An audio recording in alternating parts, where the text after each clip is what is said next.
Good afternoon, everyone. Good afternoon. Okay.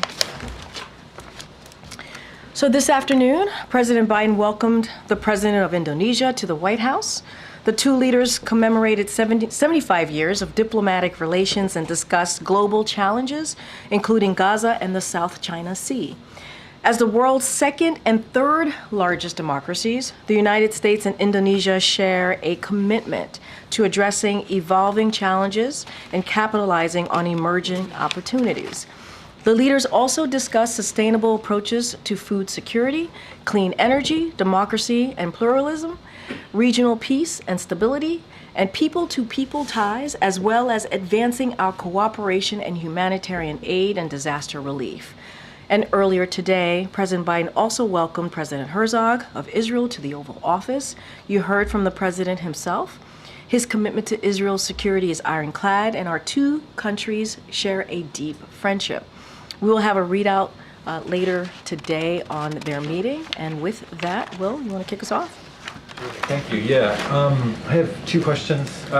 Will President Biden meet with President Xi during APEC or G20? I don't have anything to share with you at this time. We certainly will have more to share on the details of his visit to Peru and also Brazil. As you all know, we're leaving on Thursday. We'll have more to share, and as we normally do, we will have press calls for all of you to get some details on the trip, on the one of his final ACONUS trips, as you all know. But I don't have anything to share on a phone call with President Xi or a meeting with President Xi.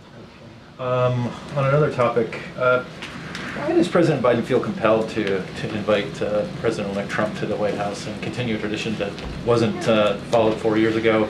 Is it possible that the politics in this country have sort of evolved past the norms? I mean, look, that's an easy question to answer, honestly, when it comes to why President Biden is doing this, because he believes in the norms, he believes in our institution, he believes in a peaceful transfer of power. You heard him speak to this directly just last week when he was in the Rose Garden 2 days after the American people made their decision on this election. And it is important to him. It is important not just because it's important to him, but it's important to the American people. He said the American people deserve this. They deserve a peaceful transfer of power. They deserve a smooth transition. And that's what you're going to see. He reached out to President-elect Trump and asked for a meeting, for them to meet in the Oval Office. You're going to see that tomorrow. That is what is the norm. That is what is supposed to happen. And also that's what the American people deserve. Okay, Karen. Thanks, Karine. 30 days ago, the administration put a timeline on Israel to get more aid into Gaza. Yesterday, Secretary Blinken met with Israel's Minister of Strategic Affairs to talk about the steps that Israel has taken to improve the situation inside Gaza. But today, there are multiple international aid agencies that say that Israel has failed to address the concerns and that the situation is even more dire than a month ago. Does the administration think that Israel has taken enough steps, or do you agree with these aid organizations and their assessment? So a couple of things. Let me just take a look back at the last 30 days. Israel has taken steps to address the measures laid out in that letter from the two Secretaries Blinken and also Austin. And we are in a discussion with the Israelis about both the important steps Israel has taken as a result of the United States intervention, as well as additional steps that need to be taken. So those conversations continue, those discussions continue, and we, the United States, is indeed the largest provider of humanitarian assistance to the Palestinian people. And so we are going to continue to do everything that we can to surge humanitarian assistance in Gaza. We understand how important it is, and in your question, we understand how dire that is. So ultimately, the long-term solution here to alleviate the suffering of the Palestinian people in Gaza is bringing an end to this war. And so we're going to try and work very hard to continuing to achieving certainly that goal. And so that is certainly continuing to be a priority for us as we talk about what's happening in the region. Is the administration, is the president satisfied with those steps, though, that Israel has taken over these past 30 days? Is it enough? I did say that they have taken steps, and those discussions continue because we need more. We certainly need more aid to be surged into Gaza. So there's more work to be done, but we have seen certainly some improvement. And again, we are going to do everything that we can. The United States, we are indeed the largest provider of humanitarian aid and humanitarian assistance into Gaza to relieve the pain of the Palestinian people. And what we're seeing, and you're right, it is dire, but those discussions continue, and we're going to be laser focused on If I that. could just do one more on the meeting tomorrow. Can you just tell us what are the top issues that the president is bringing to the agenda tomorrow? How long you anticipate the meeting lasting? Is he having senior staff there? Like, what's this going to look like tomorrow? So, look, President-elect Trump is coming to the White House because the president invited him as part of this peaceful transfer of power. There's going to be a pool spray at the top in the Oval Office before the meeting commences. And so you all and some of your colleagues will certainly have an opportunity to hear or to see that, to see the two of them sitting down together. I don't have anything beyond that. I don't have an agenda to share. It's, we try to keep certainly these types of conversations private, and just don't have anything beyond that to share. This is part of the process. When we talk about peaceful transfer of power, this is what you're seeing. It's kind of the beginning of that, when you see the current president and the president who's coming in, sitting down in the Oval Office and having a discussion. Don't have any details to share at this time. Thanks, Karine. Can you confirm whether or not Mrs. Trump has accepted Dr. Biden's invitation to come to the White House as well? Don't have any updates, or we don't have any scheduling updates to give. I would certainly reach out to the Trump transition team to get more clarity on that question. I just don't have anything to share at this time. And can you say whether President Biden is pleased with how the transition is going so far? I mean, look, what the president is committed to doing is making sure that this transition is effective, efficient, and he's doing that because it is the norm, yes, but also the right thing to do for the American people. That's what they deserve. We're going to have a meeting tomorrow. They're going to have a meeting tomorrow, and certainly that will continue. As you know, Chief of Staff Jeff Zients has been pretty open and available to the Trump transition team, and will continue to do so. We want this to go well. We want this to be a process that gets the job done, if you will. And so, look, it's certainly, we're going to do everything that we can. The president trusts his team to get that done and do it the best way possible. And that is our commitment. That's what I can speak to. Just lastly, are there areas that this White House or President Biden's administration are trying to shore up or protect from a Trump administration, perhaps trying to push back or pull back on some of the legislative and other executive order and other gains that the president is proud of? Yeah, no, I appreciate the question. Certainly don't have any policy announcements or anything like that to speak to. What I can say more broadly, if you will, is say that, look, more broadly, the president's legislation is helping all Americans across the country. And what we would say is that we saw what happened when Republicans in Congress tried to repeal, for example, the ACA, Affordable Care Act. They tried to do it more than 50 times. It was something that they were so laser focused on. And meanwhile, the ACA, the Affordable Care Act, was incredibly popular, became more and more popular. And under this administration, we expanded the Affordable Care Act so that millions more Americans could get that benefit, get that care that they so very much needed. And we can't forget that if you think about beating Big Pharma, if you think about lowering costs, if you think about CHIPS and Science Acts, those policies are overwhelmingly popular. And so I think if they were to try to do that, Republicans in Congress were trying to do that in the next Congress, the country would speak out. They would make themselves speak out really loud and clear about taking away legislation, obviously, that are now laws that are helping the American people, whether it's creating good paying jobs, whether it is attacking climate change in a way that is going to be effective, the most progressive climate change legislation that the president was able to get done, making sure that Medicare is able to negotiate to lower costs. All these things matter to the American people, are incredibly popular. and they've tried to repeal that and go after that, I think the American people have something to say about it. Ms. Karine, just one more on tomorrow. Do you Sure. know if President Biden has a message that he would like to convey either to the former president or the American people, just given the unique setting we're talking about? And just in terms of the choreography tomorrow, do you know if the former president will go to the sticks? Will he be free to roam? So I would leave it to free the room. I would leave it certainly to Trump's transition on whatever engagement that he'll have with all of you. You know, that's certainly up to him.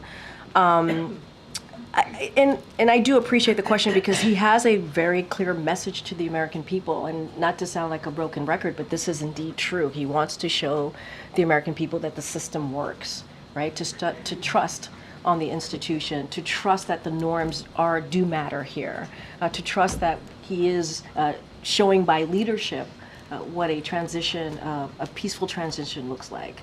Hopefully an efficient, effective transition looks like, a smooth transition looks like. And that is the message.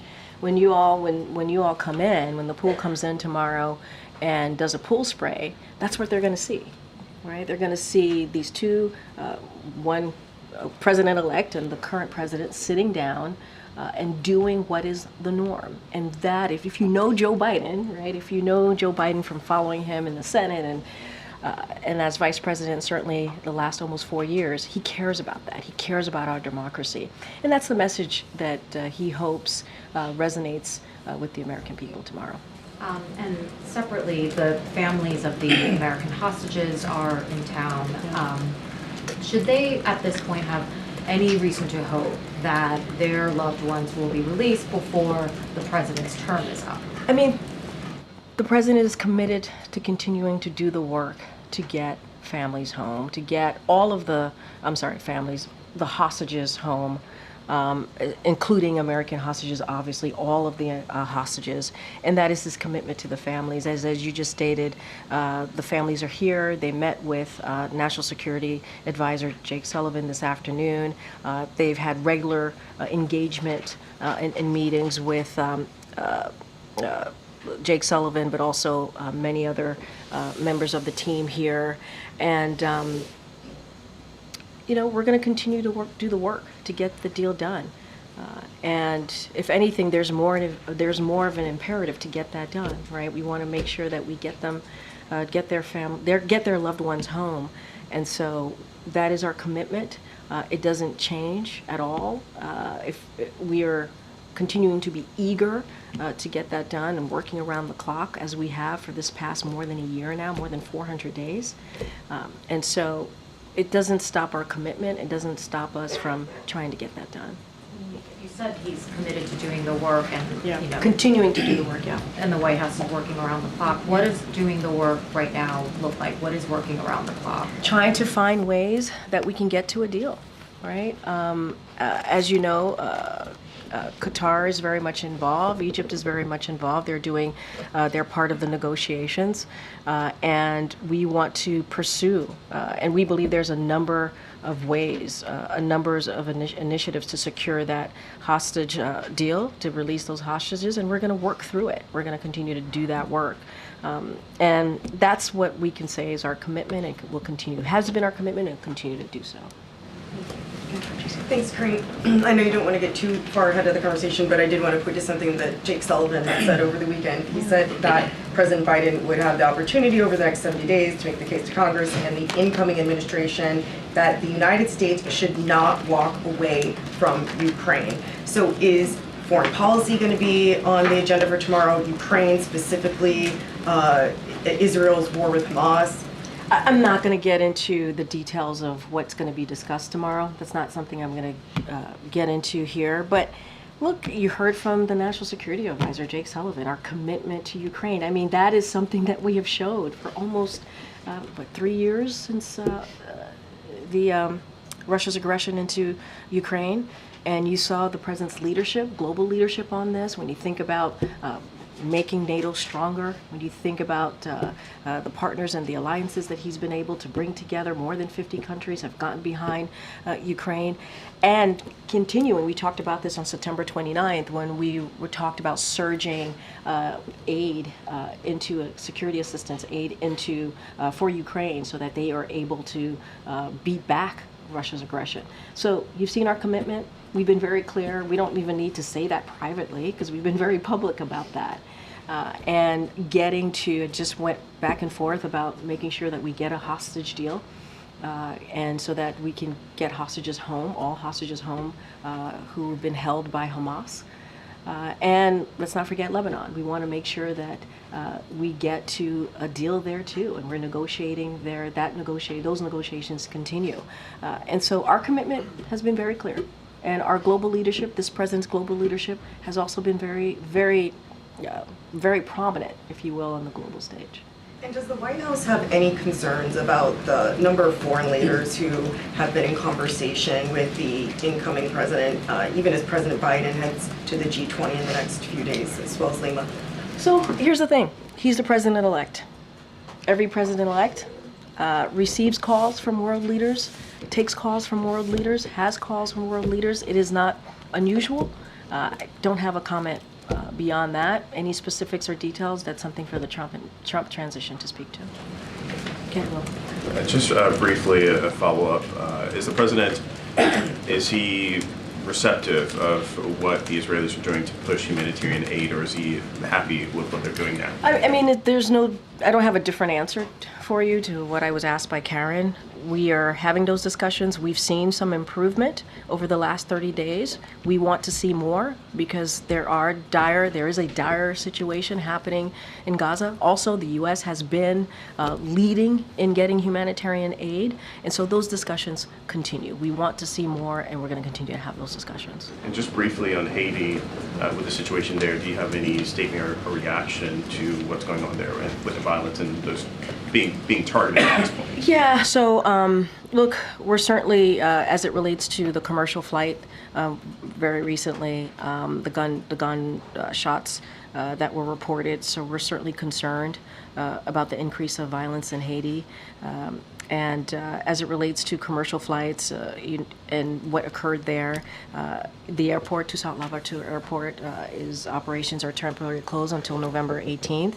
And so certainly the airlines could speak more to that. But we are definitely certainly concerned by the increase of violence. And we'll continue to work with, as you know, there's a new prime minister that was named and recognized by the TPC, the Transitional Presidential Council. And so we're going to continue to work with them, and hopefully we can get to a better place. Okay. Thank you, Karine. Did President Biden invite Vice President Harris to this meeting with Donald Trump tomorrow?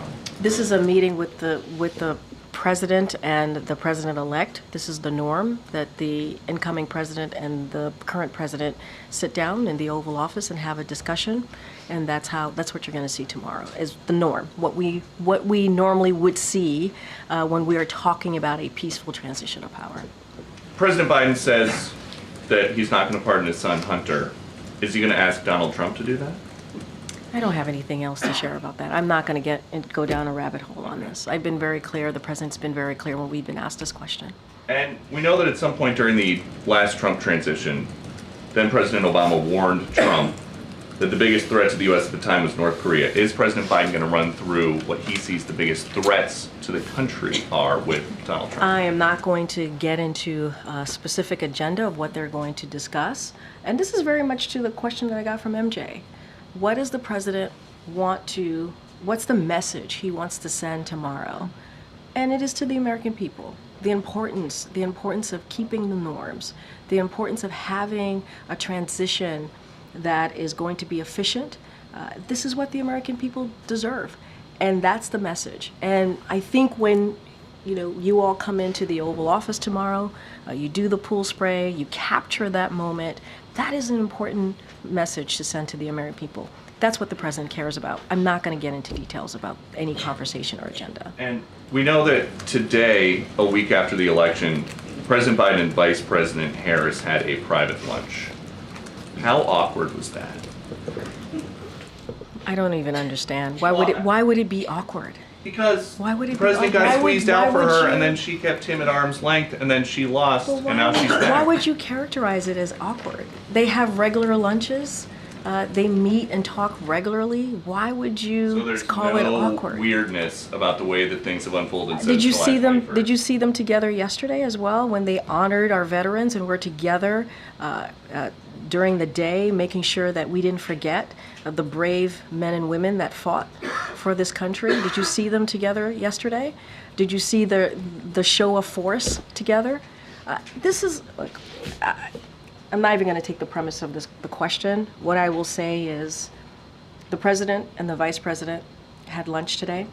They've had lunch many times. They have they communicate with each other regularly. They had an opportunity to discuss the last 70 days or so of this administration, how important it is to get things done for the American people, and that's their focus. That is genuinely their focus. Yes, Pat. Thank you, Karine.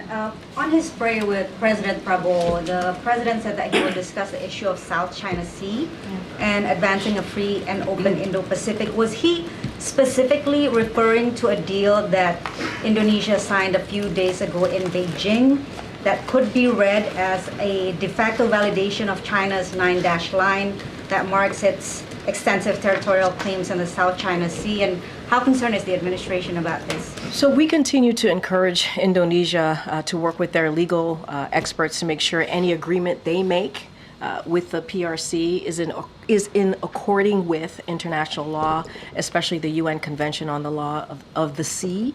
I don't have anything beyond that. I read out at the top more broadly what they were hoping to accomplish, what they were going to talk about. You just mentioned Indo-Pacific and China Sea. As it relates to this particular deal that was signed with Indonesia and Beijing, we are just going to continue to encourage that they really work with their legal experts. So is that a statement that the administration believes that Indonesia is not complying, that the agreement I is don't not have complying? anything beyond that. I don't have anything beyond that. And I know that you said on your topper that there will be more briefing before the president leaves for APEC and G20. Well, yeah, we'll have our usual, like we normally do ahead of an ACONUS trip. We'll have a press call, so you all will have more details on what those few days will look like abroad. But just broadly, Corinne, what would be his message, obviously, to leaders concerned about U.S. positions on various global issues? And is he expecting that his conversation with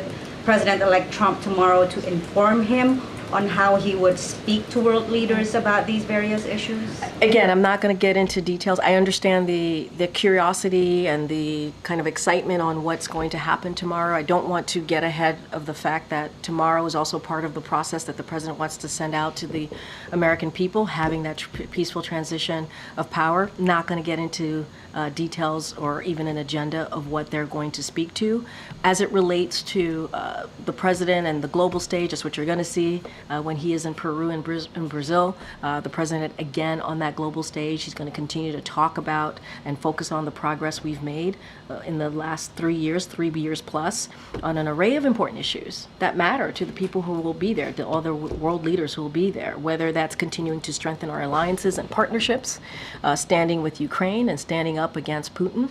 And also, as we were talking about, a range of issues when it relates to from Indo-Pacific to also the Middle East. That's what the president is going to focus on, and I'm going to let the two leaders, the president and the president-elect, have their private conversation. Not going to get ahead of them. They deserve that, but certainly we are indeed sending a message to the American people. That's what they deserve. They deserve this process, and that's what you're going to see tomorrow. Briefly, on Francesca's question, just to hone in, I know that you say that the president-elect can have these conversations with these world leaders who It's call and not congratulate unusual. him. No, it's not unusual. But does the president have specific views on the president-elect potentially conducting foreign policy on these calls? I'm not going to get into hypotheticals. I'm just not. On what's happening or being said on these calls, I'm just not. It is not unusual for a president-elect to have conversations with world leaders. That's what's happening. I'm just not going to get into hypotheticals. Go ahead, Gabe.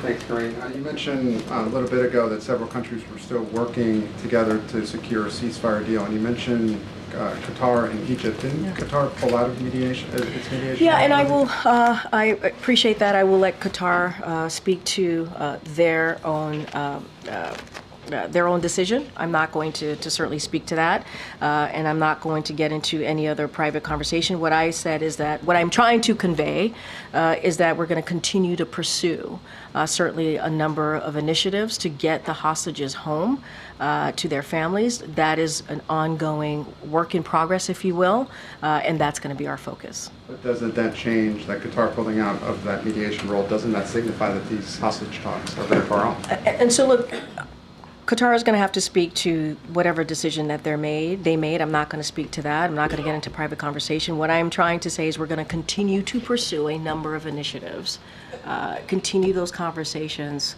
on how to make sure we secure the release of hostages. That is ongoing. That is certainly ongoing. And so not going to, we're very careful. We don't negotiate from here, not going to negotiate from the podium, but certainly the work is ongoing. And back to the humanitarian aid in Gaza that you discussed earlier, that was a U.S. deadline. That was a month ago. Yeah. You said that Israel has taken some steps, but among those steps are the U.S. had asked 350 humanitarian aid trucks a day. We're nowhere near that point. Is the U.S. essentially giving Israel a pass when it comes to humanitarian No, aid? absolutely not. I mean, that's why the conversations continue, the discussions continue. We have seen Israel take some steps to address the measures of getting the measures laid out that were in the letter. We have seen that. But is that acceptable? We want to see more.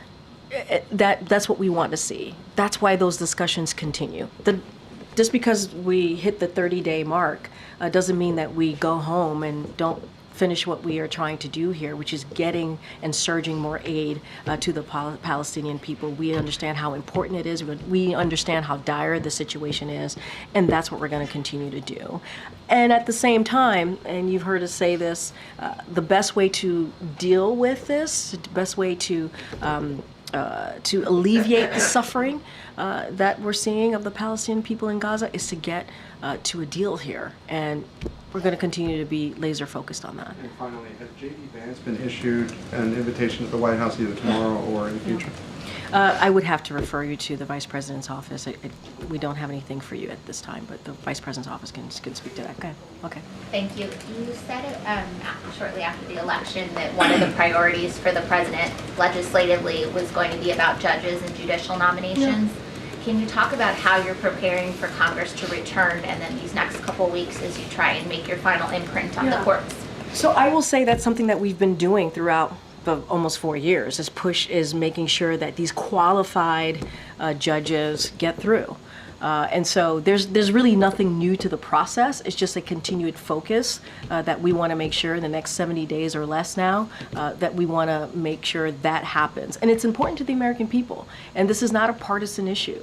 This is bipartisan, and we have seen this in this type of period of time, in other a transition period, if you will, where the sitting president has been able to get some judicial judges go through, and that's what we want to see Congress. We want to see Republicans and Democrats come together, as they have, to get these key judges through. Let's not forget, we're talking about what's right for the American people. We don't want to see, backlogs, if you will, when it comes to getting criminal cases through. This is the norm. This is part of what we've seen in the past when we're talking about a transition period. So we're continuing to do that work. There's nothing new. We want to make sure that work continues. Do you have a point as when you expect to make your final nominations? I don't have anything specific for you. I'm sure that we can talk to the Office of Leg Affairs on anything more specific on a timeline, but this is one of our priorities that we want to make sure that we get done for the American people. Okay, Brian. Thank you. Thanks a lot. President Trump has promised to launch the largest deportation in American history when he becomes president. Are there steps that President Biden is taking in the next 70 days to try to protect certain populations in the United States from deportation? Does he want to extend parole or take other steps that would protect people from that deportation program? So, don't have any new policies to announce at this time. And I want to be careful, like I don't want to get into hypotheticals on what the next administration is going to do or not do. That's not something that I'm going to try to address from here. It is not something that we will be addressing from here. What I can speak to is what the president has done over the past almost 4 years in dealing with a broken system, a broken immigration system that has been broken for decades now, and trying to work with Congress on doing that. And as you know, there was a bipartisan deal that came about from the Senate that Republicans and Democrats, obviously bipartisan as I just stated, worked on. And you know, we of course would love to see that go through. We would love to see that happen. The president was ready to go, and Republicans were told not to move forward because it would help Joe Biden, which is really unfortunate, because it would have dealt with this broken system that we have, and it will dealt with the challenges that the Border Patrol agents were facing at the border. That is something that would be great to get done. But I'm beyond that, I don't have anything to share beyond that. Okay, Scott. I'm going to start wrapping this up. Thanks, Karine. President-elect Trump, there's reports that Elon Musk is having a lot of sway in terms of his decisions, in terms of who President-elect Trump is, having come into his administration, sitting in on meetings with foreign leaders, and Elon Musk has says, there's reports that he wants to sort of reshape maybe the government. Is President Biden concerned at all over Elon Musk's influence over President-elect Trump and potentially what that could look like for the country? That is for the president-elect to decide on. I'm not going to comment on personnel decision or personnel choices that the transition announces or being reported or what's happening in that world. It is not for us to speak to. The president's going to focus on the next 70 days and what's at hand. Focus on the American people, focus on making sure that we have a transition process that's orderly, and that's what we want to make sure that we keep our promise, right? That honoring our democratic principles. What the president-elect does and speaks, who he speaks to, and how he wants to think and envision his administration, that's up to him. And just one more, kind of completely shifting gears here, but President Biden, is it still the plan to travel to Africa at the top of December? Is that still on the agenda? That's still on the agenda. As I mentioned, I think from here at the podium behind the lectern, when we had to pull that trip down and reschedule it, obviously, because of what was happening here domestically with a historic hurricane. We had said that the president would go the first week of December. That still is the case. The president is very much looking forward to visiting the continent, visiting Angola. When we have more to share, we certainly will share that. We have an ACONUS coming up, so we got to do this one ACONUS at a time, if you will, and we certainly will have more to share. Okay. Thank you, Karine. Could you talk about what are the key goals this administration would like to achieve in terms of U.S.-China relations, since you have invested significantly into this relationship? So what do you like to achieve before you're handing over to the next administration? Yeah, I appreciate the question. If you indulge me a little bit, because I think this is important. So the president, as you know, has prioritized investments in sources of U.S. strength at home, strengthening our alliances abroad, and taking common sense measures to protect U.S. technology and also national security. So when he came into the office nearly 4 years ago, this president made it clear that the U.S. was going to advance and protect our interests here at home and also obviously abroad.